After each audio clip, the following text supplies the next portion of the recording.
Saya demi Allah Bapak Ibu sekalian, di atas meja ini saya bersumber di rumah Allah ini, kalau kami waktu belajar di Madinah, belajarnya fikih semua 4 madhab. Wallahi. Yang mengatakan Nabi SAW meletakkan telapak tangan beliau di dada, apakah itu di awal dada, di atas ulu hati, atau di dada, di atas?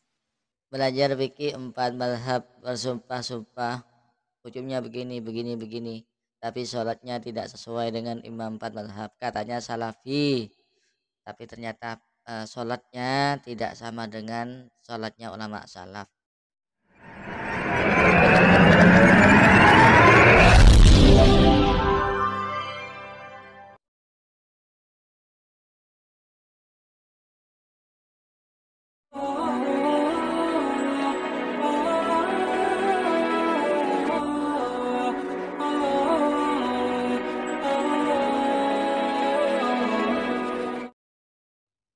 Assalamualaikum warahmatullahi wabarakatuh.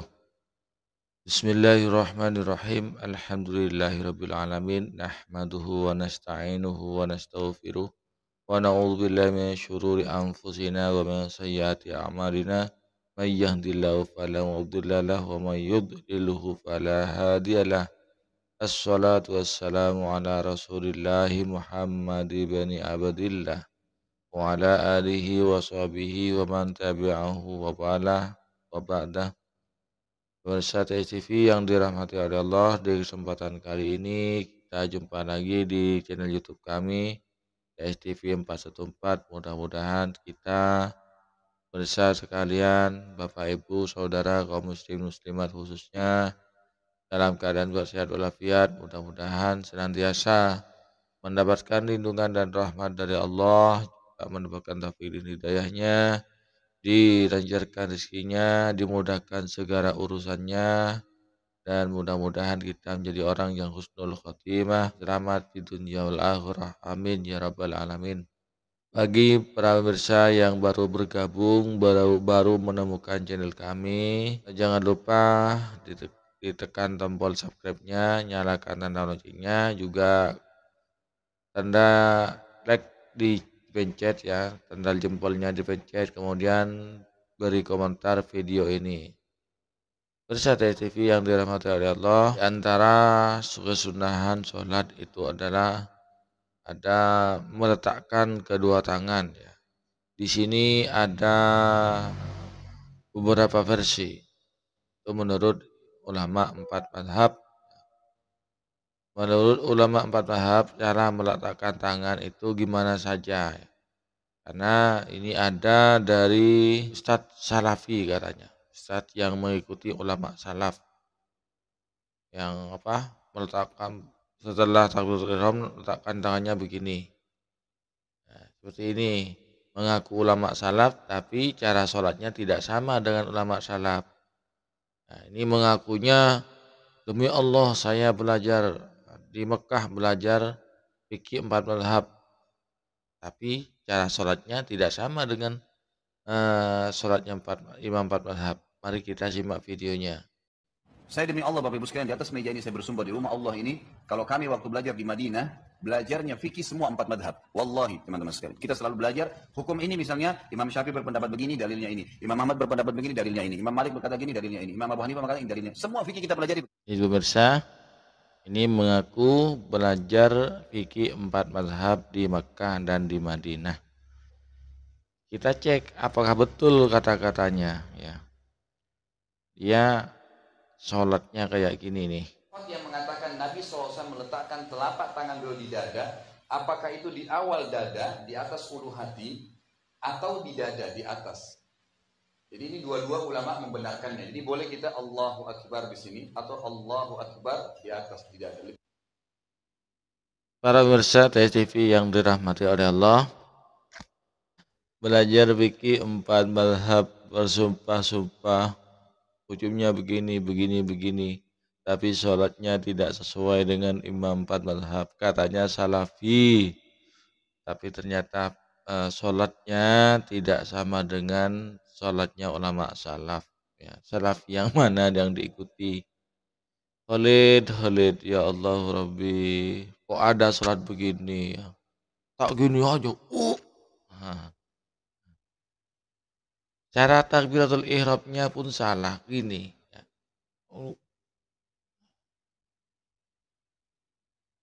di fikih-fikihnya itu, di fikih empat mazhab itu ya. Nabi sholat ini ya melurusi bahu ini ya, telinga tangan jempol ini lurus dengan dua tangan gini, Allah ya, Allahu Akbar. Nah ini bagaimana cara meletakkan tangannya, di mana tangan itu ya menurut Imam empat mazhab. Mari kita cek.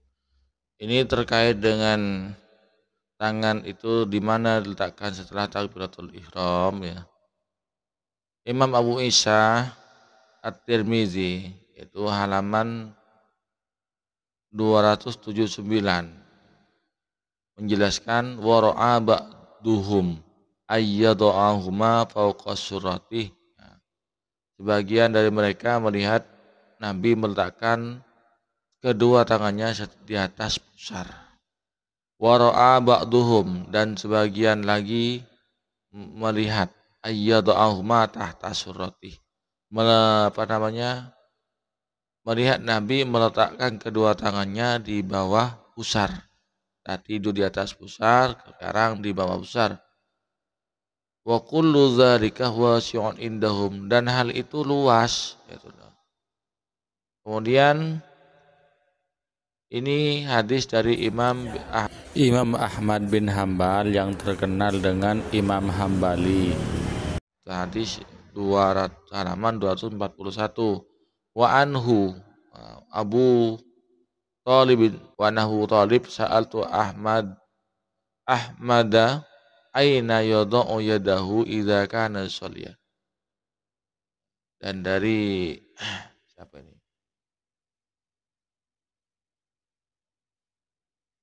Dan dari Abu Dawud ya. Saya bertanya kepada Imam Ahmad, di mana Nabi meletakkan kedua tangannya ketika sholat. Qala, beliau menjawab, ala surrati au asfala, di atas pusar atau di bawahnya. Wa kullu dzalika wasi'un indahu in wada'a fawqa surrati au alaiha au tahtaha. Itu boleh, maksudnya seperti ini boleh saja diletakkan di atas pusar atau di bawah pusar. Nah, dari kedua hadis ini ada dua opsi ya, ada dua cara. Ada yang di atas pusar gini, bukan di atas dada, itu tidak ada riwayatnya. Ini ya, atau di bawah pusar.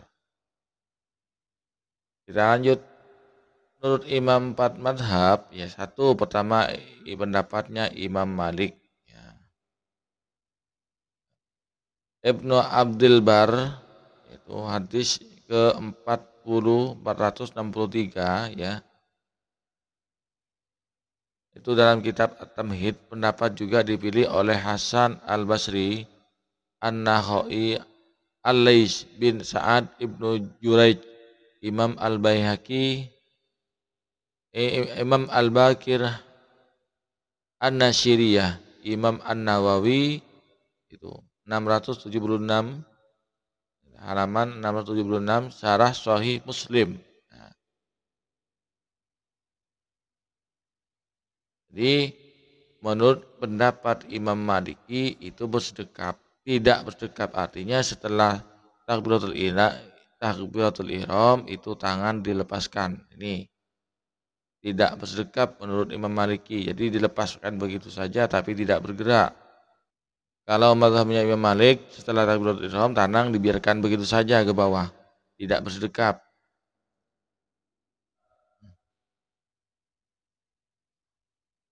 Ini ya, ulama Hambali dan ulama Hanafi meletakkan tangan di bawah pusar.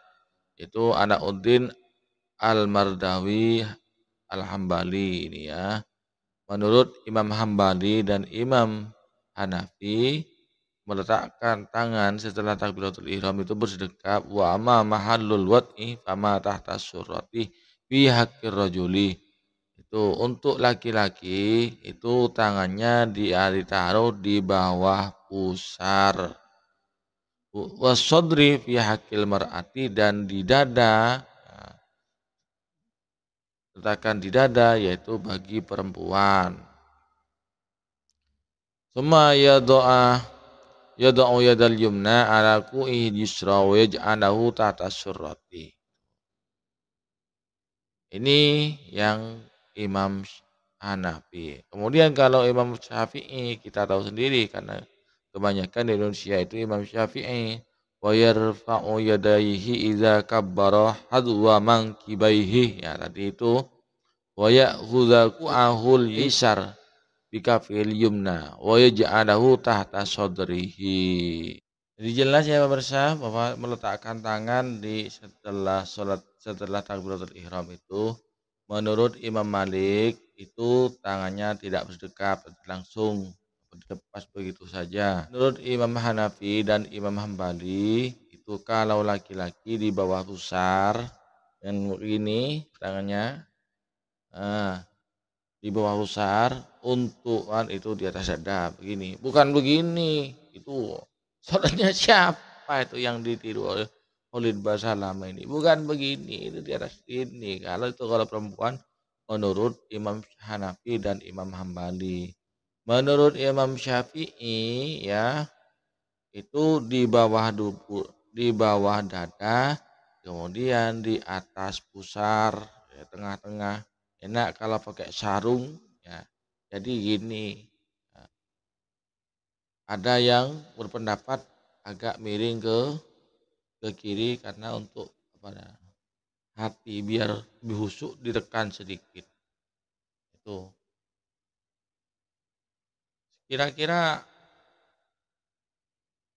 sholatnya cara meletakkan tangannya dari Khalid Basalamah itu ngikuti siapa ya?